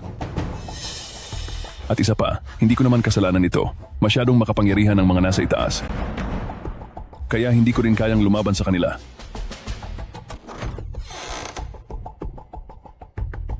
Sino ang nagpapasok sa inyo rito? Kumilos na kayo.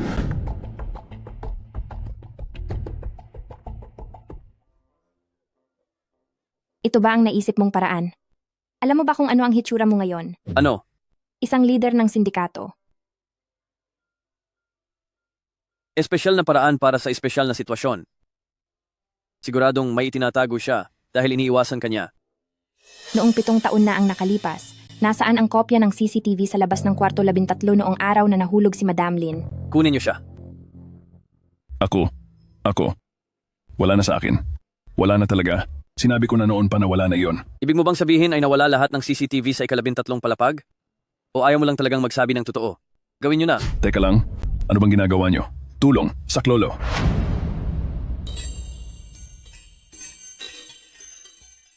Sandali, anong gagawin niyo? Anong kailangan niyo? Saklolo, tulungan niyo ako. Simulan niyo na.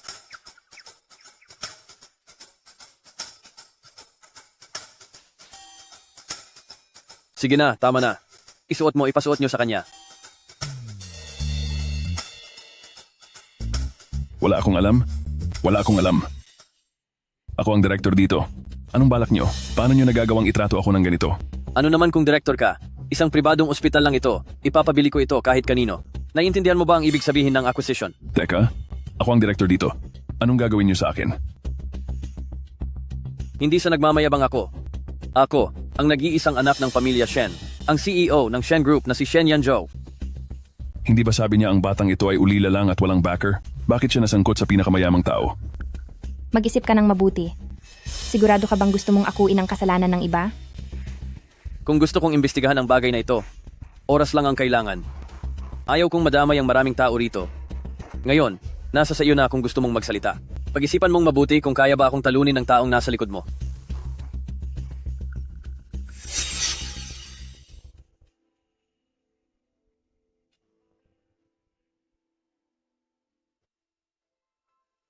Huwag kang mag-alala.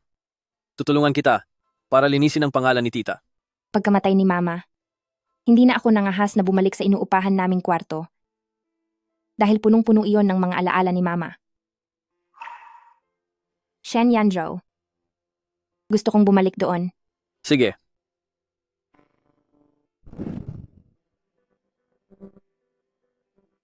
Lindsay siya.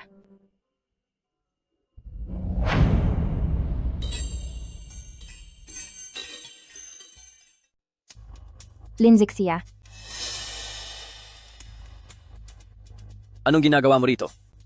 Hindi pa paulit-ulit na sinasabi ni Ruantang na napagbintangan lang ang nanay niya? Pumunta lang ako rito para mag-imbestiga. Ano ang naging resulta?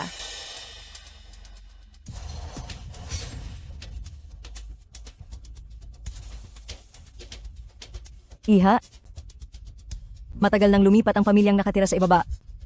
Ale, kilala mo ba siya ng husto? Medyo lang, mabait naman ang ugali ng babaeng iyon, pero kaawa-awa rin siya. Hindi niya ba alam na isa siyang kabit na sumira ng pamilya? Huwag ka namang magsalita ng ganyan. Sasabihin ko sa'yo, isang hapon. Mismong mga mata ko ang nakakita noong pinuntahan siya ng lalaking iyon. Pagpasok sa loob ay nagsimulang humagulgol ang babae. Sobrang miserable. Sa totoo lang, niloko lang ng lalaking iyon ang katawan niya. Pagkatapos ay nakahanap ng mas mayaman kaya tumakas na ito. Hindi rin niya sinabing may asawa na siya noong isinama niya ang babae dahil gusto niyang mamangka sa 2 ilog. Kaso lang, nabuko rin ang lahat sa huli. Ang lalaking iyon, Pinilit ang babae na pumunta sa ospital para humingi ng tawad sa asawa niya.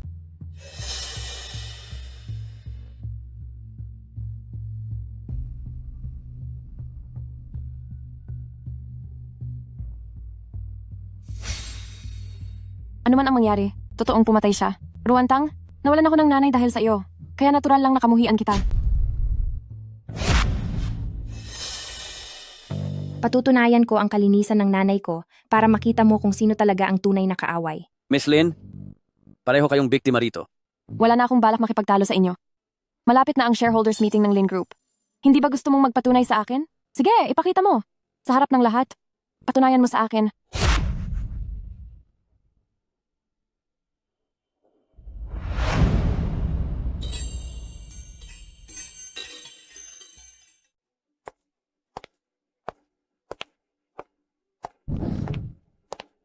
Siya ba yung pangalawang anak na babae ng pamilya Lin? Anak ba siya ng kabit? Oo. Ang ngayon ang stockholders meeting. Anong ginagawa niya rito?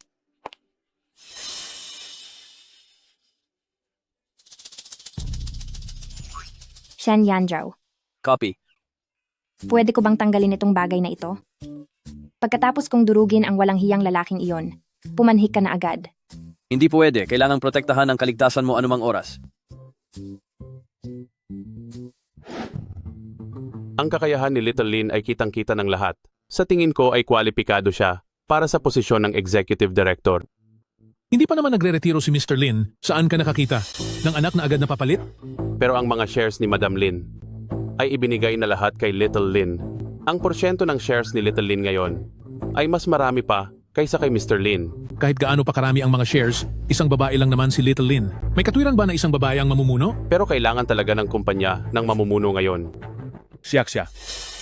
Isa kang babae, gusto lang ni Papa na lumaki kang masaya at makapag-asawa ng matiwasay. Huwag mo nang pakialaman ang kumpanya. Sigurado akong hindi rin gugustuhin ng mama mo na mapagod ka sa trabaho. Sige po. Anong sige?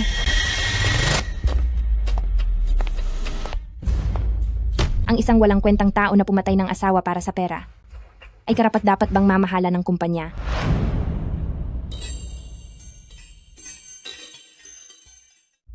Ang isang walang kwentang tao na pumatay ng asawa para sa pera ay karapat-dapat bang mamahala ng kumpanya? Sino ito? Ang anak sa labas ni Ginoong Lin, anak ng kabit na pumatay kay Ginang Lin. Lin Ruantang, ano bang pinagsasabi mo? Ako ang tatay mo. Ang lahat ng ginawa ng nanay mo noon, ang mapalaki pa kita, ay maituturing na isang malaking habag.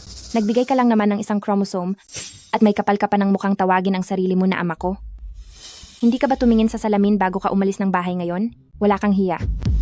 Ruantang, labag sa batas ang paninirang puri at pagpapakalat ng chismis. May ebidensya ka ba? Oo nga. Maglabas ka ng ebidensya. Huwag kang magsinungaling. Nang harap-harapan sa gitna ng araw. Nandoon ang lahat ng mga saksi sa nangyaring iyon. At umamin na rin ang salarin, paanong madadamay dito si Ginoong Lin?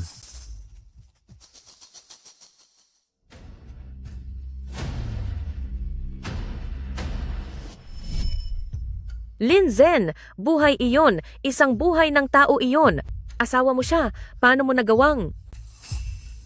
Kung hindi niya ako laging pinipigilan at hindi binibigay ang kapangyarihan sa akin, matagal na sanang naging akin ang Lin Group. Napakahirap ng pakiramdam na palaging umaasa sa iba. Ano ang ginawa kong mali? Sabi mo lang ay tutulungan kita. Hindi ko inakalang magagawa mong pumatay ng tao. Lin Zhen, hayop ka! Mabuting huwag kang magbago ng isip ngayon. Sinabi ko na sa iyo na kapag umamin ka sa kasalanan, palalakihin ko si Ruantang.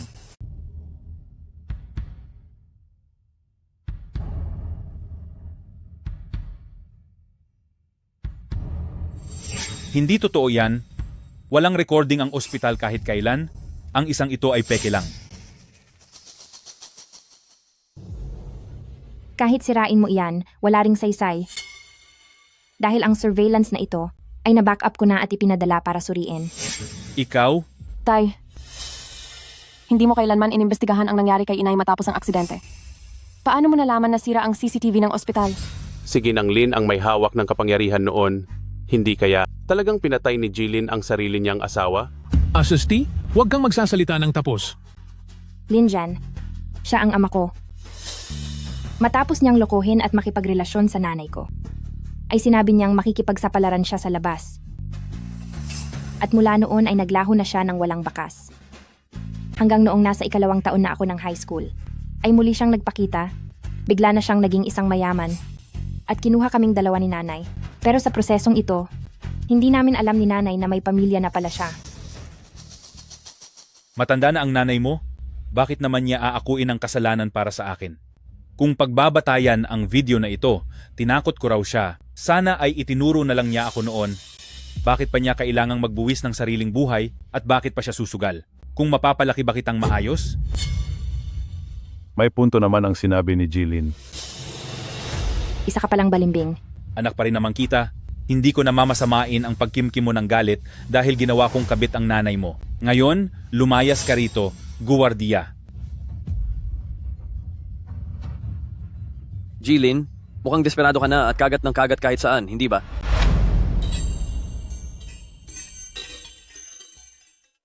Mukhang desperado ka na, no? Mr. Shen, usaping pamilya ito. Usaping pamilya? Magiging asawa ko siya. Kaya ang problema ng magiging asawa ko ay problema ko rin. Naintindihan mo? Mr. Shen, Alam niyo ba kung bakit inako ng nanay ni Ruan Tang ang kasalanan niya? Tingnan niyo ito.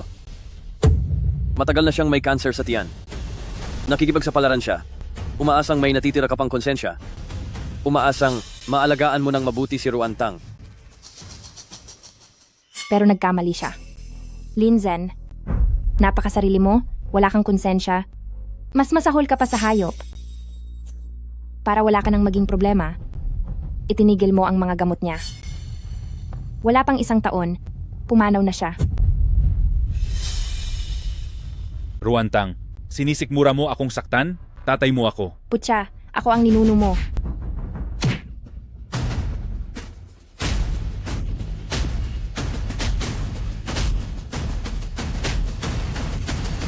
Ruan Tang. Ruan Tang, halika. Titingnan ko. Hindi ba sumakit ang kamay mo sa pagsampal sa kanya?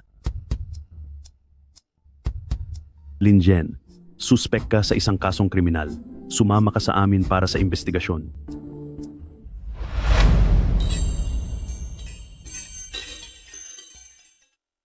Linzen, suspek ka sa isang kasong kriminal. Sumama ka sa amin para sa investigasyon.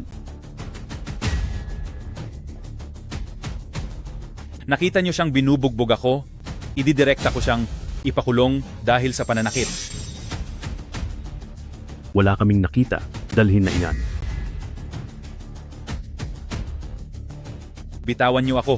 Ano naman ang mapapatunayan ng isang walang kwentang video na ito? Noong una, pinatay niya ang aking asawa, pero may saksi para doon. Kayo, meron ba? Meron ako. Noong araw na may nangyari kay Mama, ikaw ang pumuwersa sa kaniya na pumunta sa ospital. Siya. Sa loob ng 7 taong ito, lagi mo akong ginagabayan para isisi ang lahat kay Ruan Tang. Lagi mong ginagamit ang relasyon natin para pahinain ang hinala ko sa pangyayaring ito. Ikaw, ang pinakasuklam-suklam na tao sa lahat ng ito. Noong araw na nag-away kayo ni Mama sa bahay, may nakarinig doon. Ako ay... Pakikiusapan ko ang taong iyon na tumestigo sa korte. Linzen, tandaan mo ito. Ako mismo ang magpapakulong sa iyo. Huwag mong subukang gamitin ang relasyon niyo para kontrolin si Lin Zixia. Baka lumambot ang puso niya, pero ako, hinding-hindi kailanman. Kayong dalawang walang utang na loob na mga anak. Bitawan niyo ako. Miss Lin, kaming dalawa naman ay masasabing nakatulong sa iyo na mabawi ang kumpanyang ito. Inaasahan ko ang araw na maging chairman ka para magtulungan tayong mabuti. Magbabago na ang ihip ng hangin sa Lins. Pero, hahayaan ba talaga natin ang isang batang babae na mamuno?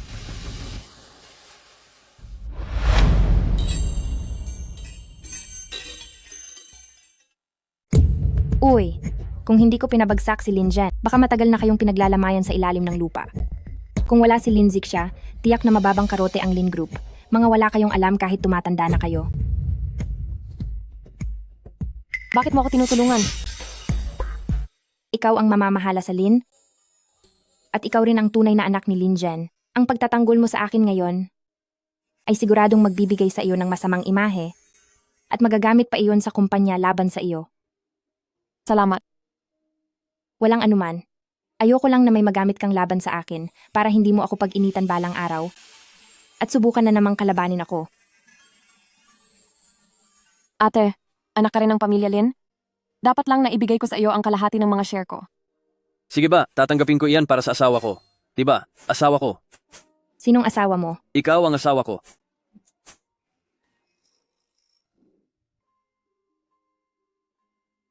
Mapa.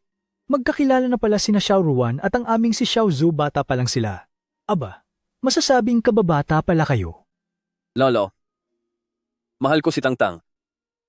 At sana ay makuha namin ang basbas ng pamilya. Hindi rin naging madali para kay Xiao Ruan, ang tatay mo na iyon. Hindi, ang Lin Zhen na iyon ay talagang walang kwentang tao.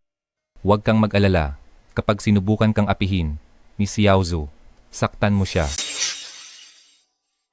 Hala, bakit ka umiiyak? Masaya lang ako. Mabuti na lang talaga at hindi lalaki ang gusto ni Xiao Zhao. Ma, bawasan mo nga ang pagbabasa ng mga nobelang iyan.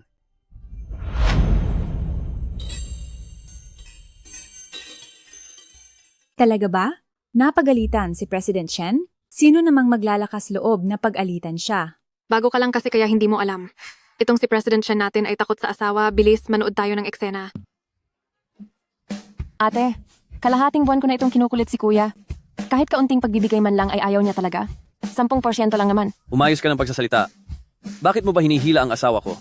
Kung presyo ang pag-uusapan, presyo lang, bakit kailangan mo pang manghipo? Ngayon ay ang Lin Corporation na lang ang inaasahan ng isang mahinang babaeng tulad ko. Hindi naman malulugi si kuya kung bibigyan niya ako ng 10%. Pero ayaw niya talaga. Anong mahina ang pinagsasabi mo? Ikaw mahina? Noong nakaraang quarter nga ay halos ubusin mo na ang proyekto ng iba. Isa kang babaeng demonyo. Sinasabi ko sa iyo. Shen Yanzhou. Pasensya na, hindi ko dapat tinaasan ang boses ko. Mahal ko. Ate Ruan. Tumahimik ka rin. Shen Yanzhou, bakit ganyan mo pagsalitaan ng kapatid ko? Babaeng demonyo. Ang galing mo palang gumawa ng bansag. Siguro ay marami ka ring itinawag sa akin noon, hindi ba? Tama ba? Hindi po. Pipirma na agad, pipirma na. Lin Zixia, pirmahan mo na ang kontrata. Pirmahan mo na ngayon din. Akala ko ba ay patas ang labanan? Ang tao talaga kapag may kakampi na ay nakakalimot na sa pinanggalingan? Magkapatid nga talaga kayo. Hump. Sige, sana ay maging maayos ang ating pagtatrabaho. Mamayang gabi ay may hapunan kasama ang mga pinuno ng bawat departamento. Huwag kang mahuhuli sa pagdating, kuya. Walang problema, kapatid.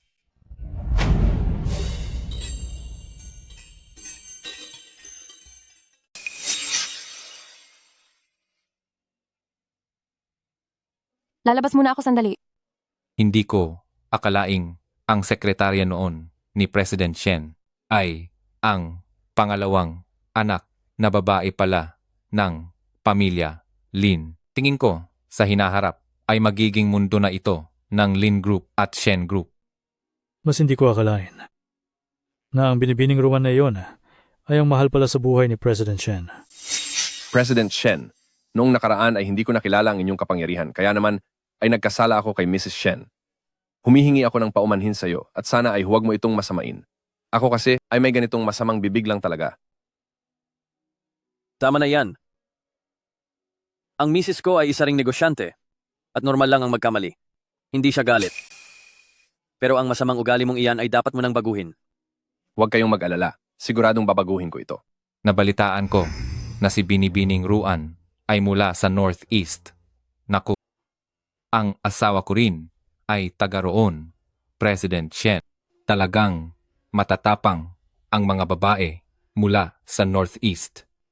Kung may mga bagay kayong hindi alam tungkol sa pakikitungo sa kanya, ay maaari kitang bigyan ng ilang payo. Wag na. Makinig kayo sa akin. Ganito kasi ang sitwasyon namin. Kumbaga sa bahay namin, ako talaga ang nasusunod. Basta kapag sinabi kong isa ay hindi na siya mangangahas na magsabi ng dalawa. Naintindihan niyo ba? Napakahusay ni President Shen. Mataas talaga ang posisyon ni President Shen sa bahay nila. Hi, hello, President Shen. Ano po ang dapat kong gawin ngayon? Narito na ang ate mo para sunduin ka at iuwi. Magaling talagang magpasunod ng asawa si President Shen. Hay, ang asawa ko ay hindi man lang marunong sumundo sa akin. Mahal,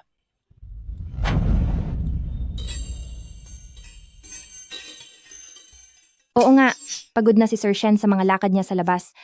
Kaya siguradong aalagaan ko siyang mabuti pagka-uwi niya. mag-enjoy lang kayo. Uuwi na muna ako dahil may kailangan akong asikasuhin sa bahay. Huwag na kayong mahiya. Napakaangas talaga ni Sir Shen.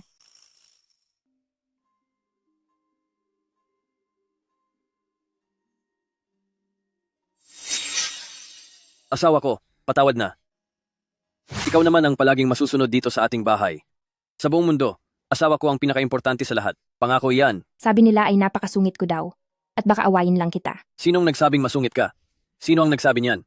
Bakit hindi mo isipin kung bakit hindi naman ako nagsusuplado sa ibang tao? Ibig sabihin lang niyan ay mahal mo ako. Pero parang hindi mo pa ako ganoon kamahal. Kung talagang mahal mo ako, bakit hindi mo man lang napansin noon na ako si Chubby Shen? Parang awa mo na. Sino bang mag-aakalang ang dating matabang bata ay magiging ganito kapogi ngayon? Sa hitsura kong ito, kontento ka na ba? Kontento na ako. Gusto mo ba? Naku, Shen Yanju, nasa sala tayo.